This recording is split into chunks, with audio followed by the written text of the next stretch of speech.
Alexander, with the call sign Aidar it turned out, was simply created to destroy tanks. He and his FGM-148 Javelin are the best tandem of man and weapon in the Russian-Ukrainian war. Even US President Biden knows the name of the Ukrainian fighter. The Wall Street Journal mentioned him in its article about the training of Ukrainian fighters by American instructors. In one of our previous videos, we already talked about the tank commander Nazar Vinogor, who managed to resist a column of Russian tanks in the Chernihiv region. Now you will learn about another crazy battle of the Russian-Ukrainian war.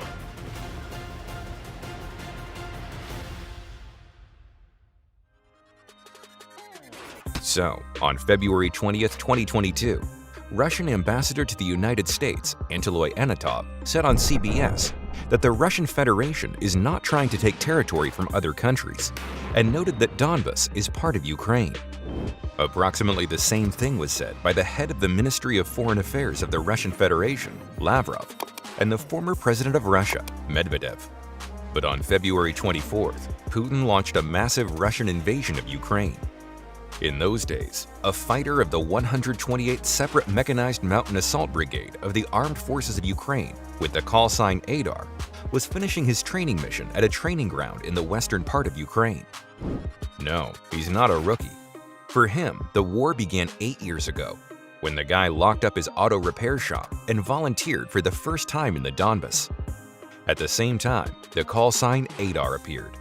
This is the name of the river halfway if you go from Luhansk to Severodonetsk. In the fall of 2014, Alexander was seriously injured.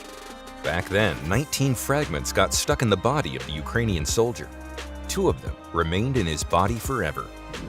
After 8 years, Russia unleashed a full-scale war against Ukraine, and Aidar's experience came in handy again. The beginning of the Russian invasion found him at the training ground, where Ukrainian fighters mastered new weapons for themselves. The FGM-148 Javelin and NLAW anti-tank systems, as well as the bunker defeat munition M141 grenade launcher. By order of the commander, the fighters for the training ground immediately went to the front line. The positions of his brigade were first in the Donetsk and then in the Zaporizhzhia region. Under the onslaught of endless columns of Russian machines, the Ukrainians fought back. There was an acute shortage of anti-tank weapons. The day when Alexander destroyed 6 targets of the occupiers became an unforgettable day in his life, and for the Russian tank commanders who were hit by javelins, this day was the last. The morning for Aidar and his partner began with the choice of approximate positions. The tactics of the Ukrainian military in the Donbas and the south are somewhat different from the tactics used by the hunters for Russian tanks near Kiev. The defenders of the capital of Ukraine attacked Russian mechanized columns from the flank. In the Donbas, tanks had to be met head-on. The choice of positions was unsuccessful. Russian tanks and infantry fighting vehicles broke through in another area where they were not expected. Therefore, the Russians actually approached from the rear. Aidar and his friend had to quickly change position. By radio, Aidar received a command that the tanks were behind him. When he and his partner got into the car to move to another place, they came under fire. However, the guys were lucky. They drove through the line of fire unharmed. At the new position, Aidar noticed 2 Russian tanks and 1 infantry fighting vehicle.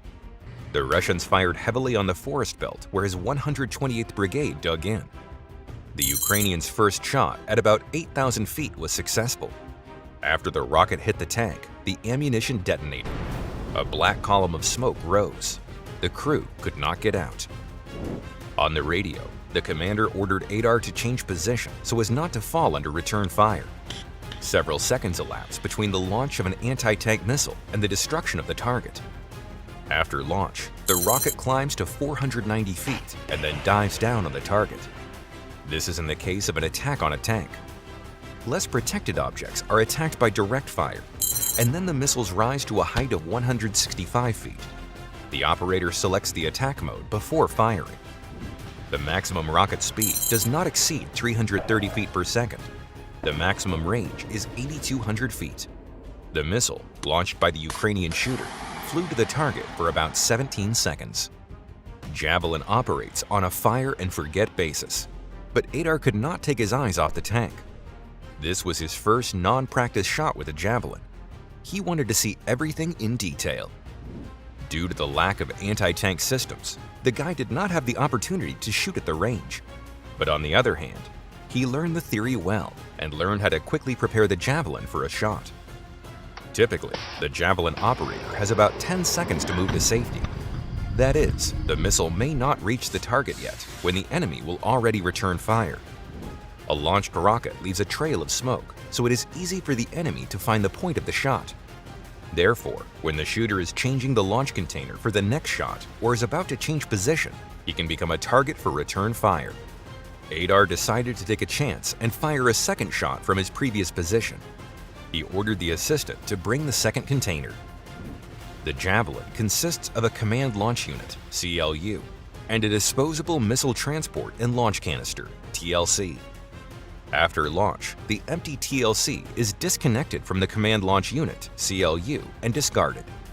For the next shot, you need to connect a new container with a rocket. The shooter needs at least 30 seconds to replace the TLC. By this time, 2.5 to 3.5 minutes should be added for the sight to enter the operating mode, and another 30 seconds for the missile's homing head to cool down. The IFV, Infantry Fighting Vehicle Gunner, found Aidar's position and opened heavy fire to allow the second tank to leave the line of fire. Branches shot down by bullets rained down on Aidar. These were difficult moments for the Ukrainian fighter. A person experiences something similar when he tries to tie his shoelace in front of an oncoming train. Aidar's brain and body ordered him to run, but will and excitement took over. He aimed straight at the firing IFV and withstood a 30-second pause. Waiting for the missile-ready-to-launch signal when you're being hit with direct fire is the hardest thing. Finally, the seeker of the missile fixed the target. Start. And the Russian IFV was engulfed in flames and smoke. Second target hit. Aidar won the duel not only with the IFV machine gunner, but also with human nature. After the second shot, he no longer followed the rocket with his eyes. Now he was sure that he would find its target. At this moment, a Russian MTLB appeared between the flaming tank and the IFV. The Russians still wanted to suppress and destroy Aidar's position. The Ukrainian again decided to raise the stakes. The third PTK took its place. Aim, hold, shoot. Again, direct hit. 3 targets in 12 minutes is the technical limit of the Javelin.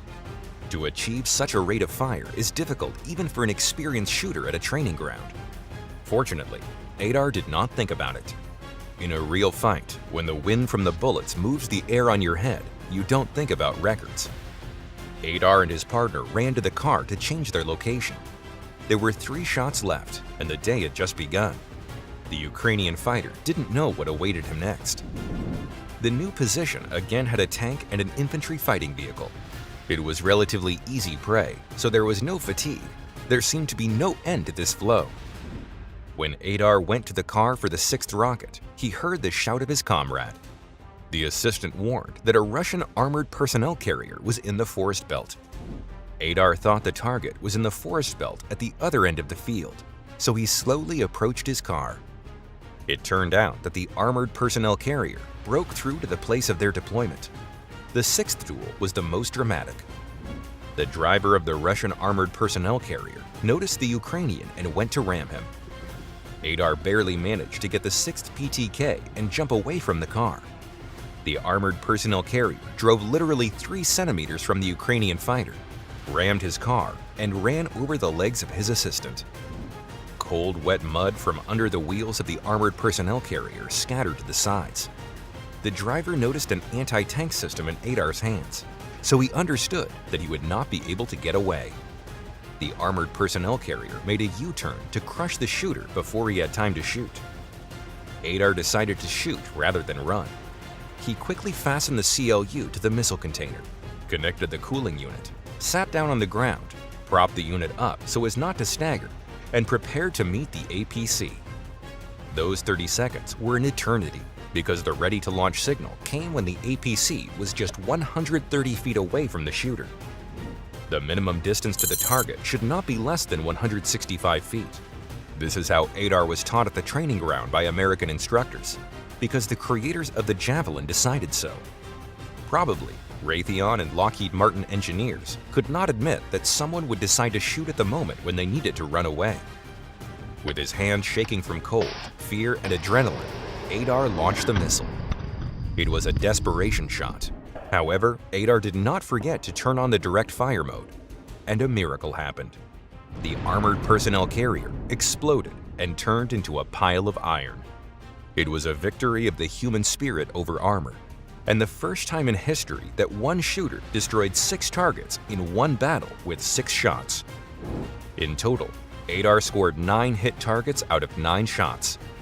It is possible that there will be a new record for the total number of destroyed tanks and armored vehicles.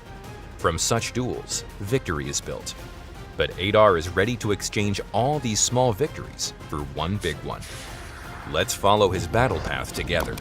Subscribe to the channel so you don't miss anything.